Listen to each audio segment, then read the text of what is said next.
Modern Mercedes engines in classic Mercedes.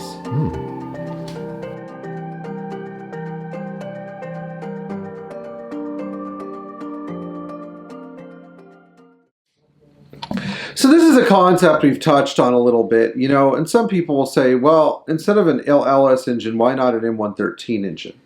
Or why not, an M157 engine in your 380SL or something like that. So there's a channel that did this that I noted on YouTube recently. I can't remember the name of the channel, but some of you might have seen it in their feed. They buy a really nice red 380SL and they do an engine swap. And so, I'm not like a big fan of this. In fact, I may have left a nice comment on their page. But one of the things that we have to remember when we see this sort of thing publicized, there are a couple of issues that nobody's going to discuss that we have to keep in mind. So first of all, the first issue that may not be discussed are hidden issues that are not shown on camera. Just like on shows like Gas Monkey Garage or Phantom Garage or BS Garage, last one's made up. They're going to show the functional parts of the car, but they're not going to show the parts of the car that don't work, because the way that media tends to present itself is all positives, no negatives. And, why does my channel have 21,000 subscribers? Because I don't overhype stuff, and I tend to present a balanced perspective with pros and cons. Some people might even say I'm a downer. And the same goes for cars that have had driveline swaps, even with modern Mercedes engines by people who have thought these things out really well. There are going to be problems. So what are the problems here that could potentially arise? Well, we're probably going to have some electronic interface issues. We're probably going to have some electrical or electronic reliability issues that are not fully discussed. And some of these are going to yield complex diagnostic issues that require not only a good knowledge of the wiring and electrical schematic of the old car, but of the wiring and electrical schematic of the new car. Now, I see people who try to re-engineer electrical systems, and they'll do things like install generic Bosch relays or whatever. Like I saw this, a guy who subscribes to our channel from South America, I think his name was Leonardo or something. I'm not referring to any of the Leos that I know here in Florida, okay? Just so you know. And it was not Leo Messi. But one of the problems that I noticed was that he was taking the factory Mercedes wiring and trying to make this like modern looking weird wiring system with a bunch of relays and things. And at some point you have to join the old system and the new system together. You have different wiring gauges, you have different electrical compatibilities, you have different peak voltages that things are going to work at. And when I see this, I realize that this represents a major potential failure point. So the question you have to ask is this going to work down the road? And where am I going to get the literature to diagnose the problem, which often does not exist?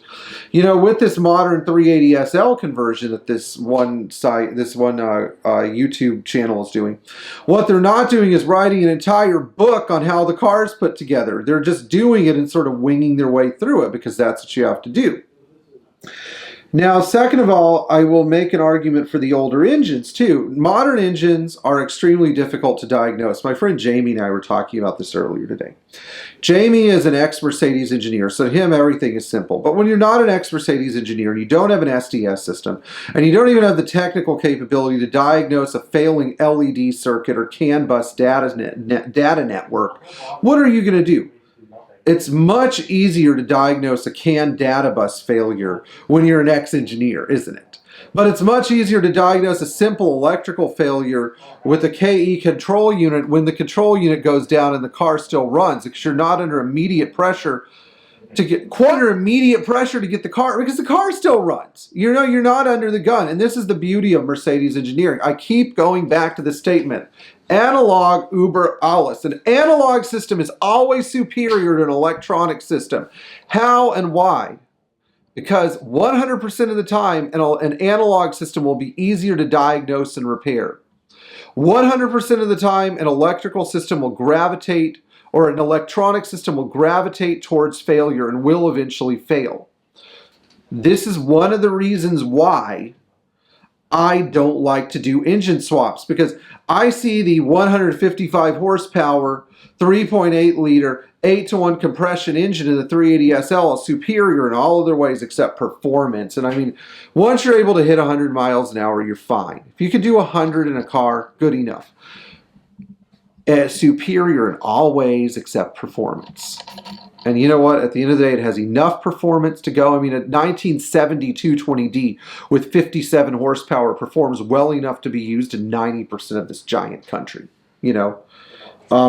And that's what I think we're overlooking here. So people look at things and they say, oh, this is cool, man. You know, oh, man, I'd like to do this too. And that's the dangerous thinking when you see people doing it and you think, maybe I can do this. Often your execution is going to be a lot worse than the guy on YouTube who thinks he's a trained professional, because you don't get to see all of his mistakes. Troubleshooting processes do not make good videos because they take hours and days and weeks. You know, you're there like contemplating a problem for hours and days or whatever. And a lot of the time, these guys make the troubleshooting process look easy. So that's why when you have a car with an older engine, it's easier and less time consuming to sort through the older car's problems, even if you have to pull the motor, even if you have to go through the electrical system, then try to make an entirely new engine and fuel injection system work. When you try to supplant things like fuel injection or carburetors, all you're doing is creating like 2 or 3 more major problems when you only have to solve one major problem. It's always easier to work with the original system because more information exists for it. Anyway, if you enjoyed this video, please like, share, and subscribe. If you didn't like this video, you're an idiot. And finally, tap the bell for notifications. Thank you for supporting us if you're supporting us at Patreon.